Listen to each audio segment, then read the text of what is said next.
Everyone, Robert Ferringo of Doc Sports here with the number 4 team and my NFL Power Rankings countdown, the Buffalo Bills. All right, full disclosure here. I am from upstate New York, so I definitely have a soft spot in my heart for the Buffalo Bills. My mom, big Bills fans. A lot of my friends here in Georgia, the overwhelming majority of them are Bills fans. There's no fan base that's more delusional about their team than the Buffalo Bills. I grant them that. But I got to tell you, seeing the passion, seeing the love, going through, late 80s when they got really good, to the 90s in the 4 Super Bowl, to the Flutie years, to the absolute catastrophe of most of the 21st century, to now their, revitalization. You got to pull for the Buffalo Bills a little bit, right? You got to feel for them a little bit.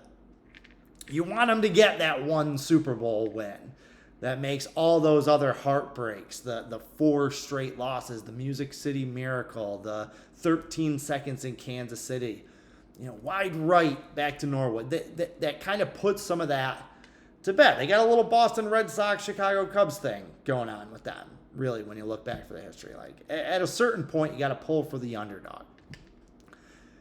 Problem is that I feel like the window is closing, if it's not already closed, for this group of Buffalo Bills. Now that's a big thing to say for a team that has been so dominant, so completely dominant during the regular season the last few years. Over the last 3 years, they have over the last 2 years, a plus 363 point differential. Okay? That's that's ridiculous. They're more than 10 points a game better than everyone over the last 2 years. They're 37-12 straight up over the last 3 regular seasons. They haven't been good, they've been great. They have been a dominant team in the NFL over the last 2 or 3 years. So it's tough to jump off the bandwagon with a team that's been that dominant when they still really functionally have their core together. And the Bills do. They still have Josh Allen. You have Josh Allen, you have a chance. It was obvious last year that Josh Allen missed Brian Daboll. He was not the same guy. He was a turnover machine. He's always had that, want and need to play, and that gear to play hero ball, to try and do it all himself, whether he's leaping over defenders or throwing the ball 60 yards downfield or throwing it into double coverage. Josh Allen has that gear where he wants to try and win it himself. I feel like Brian Daboll was able to throttle that back just a little bit, kind of harness that a little bit. I don't think that Josh Allen has the same level of respect for Ken Dorsey that he did for Daboll. And I think you saw that. His numbers were fantastic. He had over 5,000 total yards, 42 touchdowns. So you can't kind of argue with that. But anybody that watched the Bills games know what I'm talking about. He threw 14 interceptions. He probably should have thrown twice that. According to Pro Football Focus, he made 33 turnover-worthy throws. We're talking, that's when you throw it at the defender and they show why they're a cornerback instead of a wide receiver because it hits them in the face or falls through their hands or they don't come up with it. Josh Allen was a wreck last year, frankly. Go back and rewatch that Miami playoff game. The Detroit Thanksgiving game comes to mind. He was bad in the red zone, forcing stuff, not managing the game well enough. Tried to do too much. Now, Josh Allen's still great. Top 3, top 5 quarterback in the NFL. He could be an issue, though. Stephon Diggs is an issue. Whether enough ink has been spilled, enough people have talked about the Stephon Diggs problem with the Bills. It's a red flag. Okay? The offensive line still isn't good enough. If you ask me why the Bills, who have had, they've been number 1 or number 2 in scoring defense 3 of the last 4 years. They were number 6 or better in total defense 5 straight years. So top 5 defense. Top 3 quarterback, skill position talent, excellent general manager, excellent coach. You ask me why they haven't been able to overcome the Chiefs or the Bengals It's not a matter of talent. It's not a matter of curses. It's not a matter of bad luck. They haven't been tough enough. The Bills have not been tough enough at the line of scrimmage the last 3 years. Starts with the offensive line.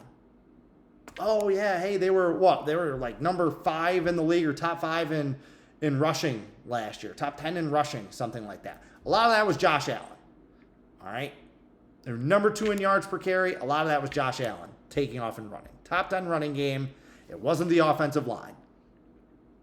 They were held to fewer than 65 yards, I believe, against the Bengals in their playoff loss. Same thing with the defense. They've had this top defense, this outstanding defense, top 6 for 5 straight years. Look at their playoff losses. They've given up 38, 42, 27 points in their last 3 playoff losses. Not tough enough. They can't get the hard yards when they need them. And they can't stop people from getting the hard yards when they need them. That's Buffalo's problem. And when I look at them, I don't think they've rectified that. I don't see a bigger, stronger, tougher team. The problem is Kansas City and Cincinnati's skill position players are just better than Buffalo's. They're just better. You just line up the quarterback, running backs, receivers, tight ends. Kansas City and Cincinnati's skill position players are better than Buffalo's. Patrick Mahomes and Joe Burrow are better than Josh Allen. And they have better receivers and running backs. And offensive lines. So you're not going to outskill those teams. You're not going to outscore those teams. You got to out-tough them. Out-physical them. That's why teams like Baltimore always gave New England problems. Too physical. That's why Pittsburgh always gave the Indianapolis Colts with Peyton Manning problems. Too physical. That's why the Titans have been kind of a thorn in Kansas City and Cincinnati's side over the last few years. Because they don't try and out-skill position them. They don't try and outscore those teams. They try and physically beat them. Buffalo hasn't gotten there yet. And if they don't, they're not better than those teams. I don't see it. Cincinnati manhandled them. Physically manhandled them in the postseason last year.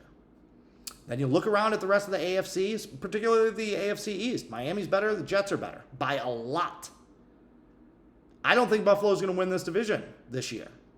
New England's still a thorn in their side. Both of the other 2 teams are just as talented as the Bills. Buffalo has a really tough schedule.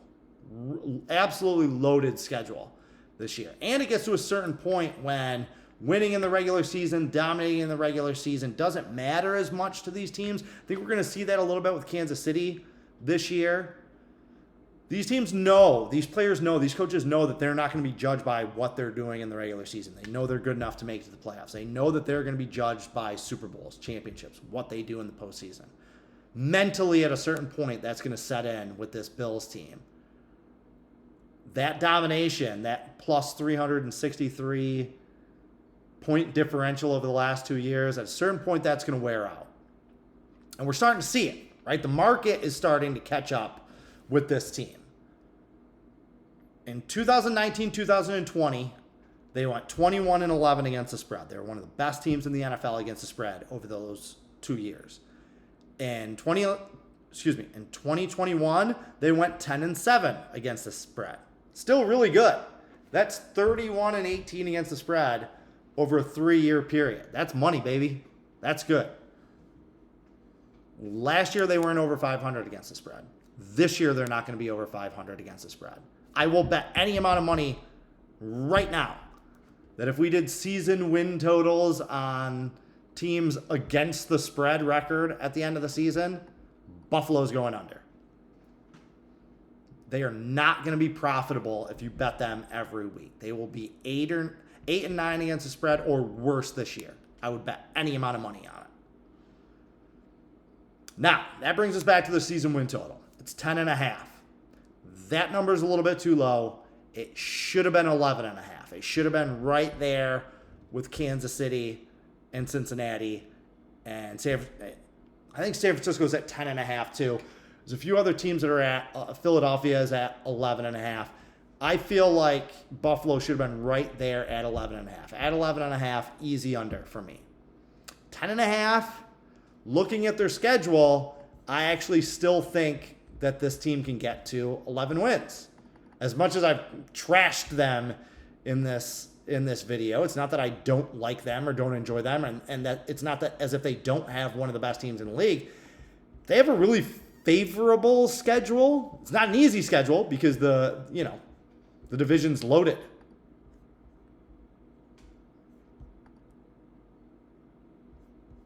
Are they going to do it? Are they going to get over that hump? I think they will. They're at the Jets on Monday night to open. Then they have the Raiders, Commanders. They host the Dolphins. They play the Jaguars in London. They play the Giants. Play the Bucks. They go to the Patriots.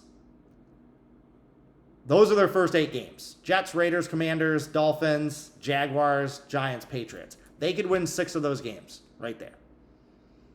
Then they still have 9 games left to try and cobble together 5 wins. I think they can do it. Their schedule from November on is ridiculous. Play at the Bengals, then the Broncos in a clear letdown spot, then the Jets and Aaron Rodgers, then they're at Philadelphia, at Kansas City. They got to play the Cowboys the week after they play Kansas City, which you know is going to be an emotional game. They have to go to Los Angeles to play the Chargers. Oh, by the way, they get the New England Patriots, the bane of their existence. They get them in Week 17 in what could be a must-win game for Buffalo. Then they end the season in Miami. So the back half of that schedule is absolutely no joke. But I think they can stockpile enough wins early in the season where they can get to 11. So I would play the Bills over. I'm not betting this number. I wouldn't bet this number. I do think it's low. I think it should have been an 11.5. Then I would have been all over the under. Okay? But there's too much talent here. I don't see the Buffalo Bills just completely bottoming out and going 8-9. If I don't see that, then a team that's been among the AFC's elite, and they still are. I mean, look, I got them number 4 in my power rankings. I'm not completely selling the Buffalo Bills. It's just all this stuff is relative, right? Teams like this have Super Bowl expectations. It was the same thing in my 49ers video. I'm not trashing the 49ers. It's just we're getting to the nitty-gritty now. Now we're talking Super Bowl teams. There's not a lot of value with these top teams, with these teams with season win total numbers around 11.5, 12, 12.5. But this 10.5 number feels a little off to me. It feels like the odds makers still haven't gotten a firm grasp on season win totals with the 17-game schedule. That's why this number feels a little low. I think the Bills go 11-6. I think they're more of a wild card team than they are a division winner. But yeah, I'll take, and they're not going to win the Super Bowl. So don't bother. Sorry, Bills fans, but it's not going to happen this year either. So, all right, that's it for today. Check back tomorrow as we get into the top 3 in my 2023 NFL Power Rankings countdown. Until then, carpe diem and good luck.